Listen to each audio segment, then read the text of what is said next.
What's up, you guys? Teddy Striker here, and I just watched UFC 319, and Khamzat Chimaev actually defeated Dricus, and I was wrong.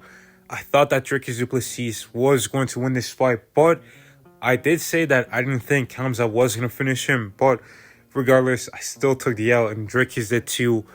And wow, I did not expect it to go like that. I thought, Khamzat would get his takedowns. That was not surprising, but it was like the dominance with the grappling, like the way he was able to keep Dricus on the ground. He had him in crucifix for like in the first round for basically the whole round, and he was just landing some small shots. It wasn't enough to where you could potentially see a finish. Maybe if it was like women's MMA, they would have probably said, okay, yeah, let's stop the fight. But this is such a high magnitude fight. This is a title fight. This is the cream of the crop, so you can't just stop the fight off things like that. But yeah, he kept taking down Dricus Plessis and held him down, and I'm surprised that Dricus is in his lack of resistance towards what Khamzat was doing to him. I didn't think Khamzat was, exerting too much energy. I didn't think Khamzat needed to exert too much energy or really need to open himself up too much or look for a finish. I mean, Khamzat did what he was supposed to do. He was a lot calmer, a lot more patient, and he knew that this was a big fight, right? His goal was to become the champion. So I felt like it was a bit more on DDP to get out of those bad positions, because I'm seeing right now a lot of people are saying Khamzat is a boring champion. Screw Khamzat. That was the most boring fight in UFC history, blah, blah, blah. I'm not going to lie, that was not an exciting fight, but I'm more surprised at DDP's performance, because I thought he would have been, expecting that. I thought he would have been expecting to break the grip, and this is something I talked about in my How Dricus Plessis Beats Khamzat Chimaev video. One of my keys to victory was to break the grip. I mean, and scrambling as well. DDP didn't look to hit a switch like Dustin Poirier did. He didn't look to Grammy roll like Gilbert Burns did. He didn't look to do anything to break the grip. It seemed like he just tried to just get up, and that's not going to work. You actually need to be technical. You need some skill to get out of those bad positions. Like in the first round, Khamzat took him down, and then Dricus just looked to power his way back up to the feet. But Khamzat is a strong guy. He has good top control, and you're not just going to be able to muscle him over like that, and like you've been doing to all these other guys, because he's just at a different level. And yeah, he just controlled DDP. I'm surprised at DDP, and at the end of the first round, his coach is out there smiling and laughing, and I'm like, what are you doing?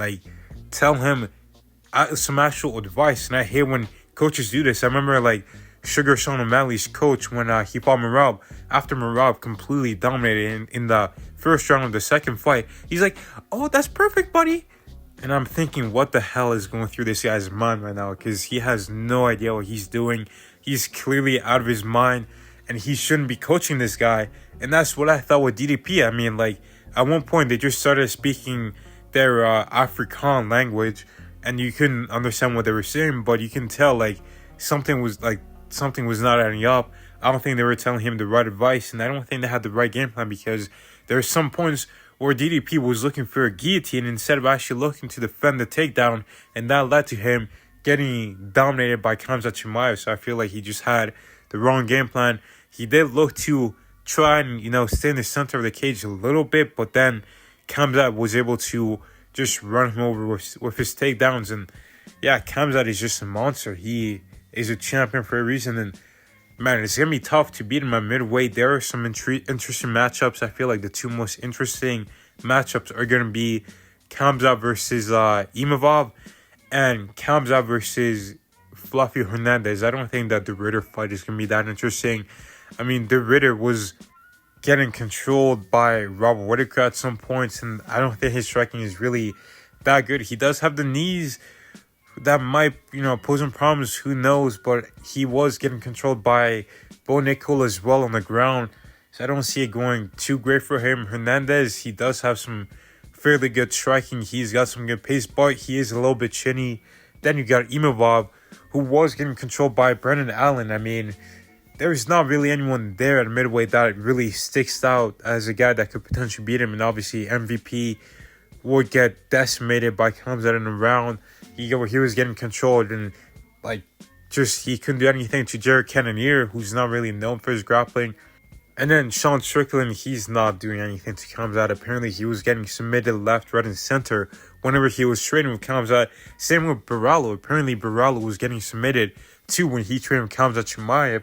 And Adesanya, of course, he would get submitted.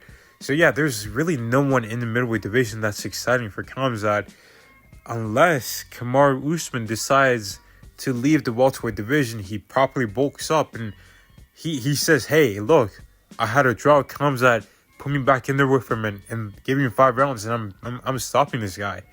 Who knows? But yeah, great win from Khamzat. And for DDP, I think him versus Fluffy Hernandez or him versus RDR would be good. We're near the winner. But yeah, that's my thoughts on the main event. Then in the co-main event, Lerone Murphy shut everybody up and he put Aaron Pico to sleep with a beautiful textbook spinning elbow. And look, it was getting tough for him early on. I felt like he was starting to feel some of those body shots from Aaron Pico. He did get taken down. He was getting hit with some shots, but he stayed in there. He didn't get discouraged. He showed those beautiful elbows once again, like he did with Josh Emmett. And that's a great counter to guys who are going to be trying to get it up close in his face and try to box him up. He has those elbows, which makes up for maybe his lack of that pocket boxing that he might lack.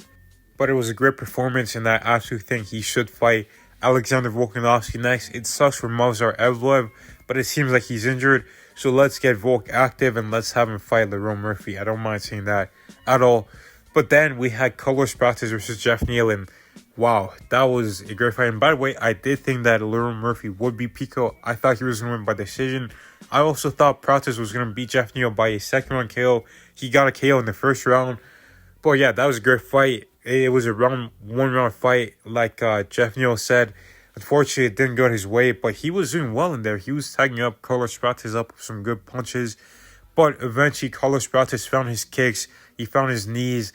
And he started finding his hands too. And he set him up bad with that spinning elbow. Because early on, I think it was his first or second strike in the fight, he landed a beautiful spinning back kick to the body. And then later on in the fight, he landed a spinning wheel kick to the face. And then that just introduced 2 different threats to Jeff Neal, one to the body and one to the head with a kick. So you're just giving Jeff Neal different things to think about, and then Jeff Neal just didn't know what to expect, and he got clipped with a beautiful spinning elbow right on the side of the dome. And I mean, that would have floored anybody in the weight class, and that's a great one for Carlos Prates. And him versus Leon Edwards next will be a great fight. I highly doubt Leon is going to fight him. I think Leon is going to fight Michael Morales, but I think Carlos Prates should look to fight Joaquin Buckley next. I think that's a great fight, and yeah, that could be a great bounce back fight for Buckley if he gets to win, or it could be another great win for Carlos Prates. Then I thought MVP was going to beat Jared Cannonier by decision, and he did just that. He pieced him up for the first 2 rounds, landed 2 knockdowns, and that was a bad beatdown early on. Jared Cannonier was not having any success. He was just getting pieced up, and I felt like MVP was working his way to a KO in round 3. But he got a little bit aggressive. He got off balance at one point, and Cannonier capitalized, took him down, and he just controlled him. He was landing a few shots here and there, but nothing really too damaging. But MVP looked good. Again, he's just too dangerous and too fast on the feet. And it's going to be dangerous for a lot of middleweights to beat this guy. But I'm excited to see what he does next. He wants to fight Carlos Prates. I feel like MVP should stay at middleweight, but either way, he looked great, and he's going to do well in either weight class. And then I thought Kai Asakura would knock out Tim Elliott. He didn't. He lost. He got submitted. He just got too aggressive. I felt like those body shots were there for him, but Tim Elliott just stayed safe because Kai Asakura was loading up big shots. He was trying to knock him out. But as soon as Tim Elliott got a takedown, that just changed the whole fight. And you can see Kai Asakura was just again trying to land big shots, but it didn't work. He got taken down again and submitted. And yeah, that was unexpected, but yeah, Tim Elliott is a dog, honestly. But overall, that was a really good card. I know the main event didn't really go the way how a lot of people thought it would go, but I thought it was a fun card with a lot of spectacular finishes. But let me know your thoughts down below. Thank you guys for watching. God bless, and I'll see you in the next one.